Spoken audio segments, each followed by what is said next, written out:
I have been a literal tree hugger. I've written odes to leaves, and at one time, when I used to be able to get my children to school and then head to Golden Gate Park for some trail running, I thought that my objectives were exercise and health, but even more vital, I soon discovered, was the rejuvenation of spirit that came from frequent immersion in a green and growing environment. These are some of the reasons that I resonate with Hildegard's concept of Viriditas, a Latin word that translates literally to something like greening, with connotations of freshness and vitality.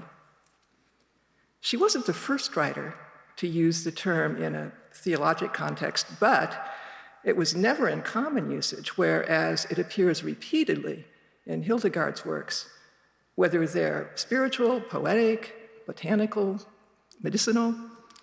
Her Viriditas arises in many contexts. It is what drives plants to grow and flourish, that which brings health of both body and soul to humans, the creative force which underlies the existence and history of the world. Hildegard's work as a gardener may have contributed to her attraction to the word. Like Dolores, she was just 8 years old when she left home for a religious education.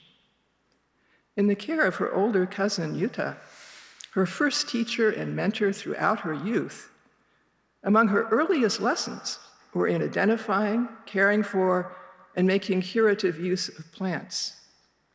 One of the essential functions of a monastery was to be a place of refuge and healing, not only for the residents, but for others from the surrounding area. While Hildegard lived between stone walls, she nonetheless remained part of and inspired by the verdant world, by Viriditas. And metaphor and imagery came naturally to her. Judith was revered as a mystic, and so would Hildegard be once she dared reveal to others the visions she had experienced since earliest childhood. Strange and vivid scenes observed not, she explained, with her outer physical eyes, but with the eyes of her soul. Her first book recorded 26 of them, both in words and paintings. They were framed in a medieval Christian account of the human relationship to the divine. And some of the images you've seen are from that book. For me, Hildegard's use of Viriditas can shimmer with a mystic ecstasy. It occurs again in the next song, and I hope this recent translation, as well as the music, may move you as well.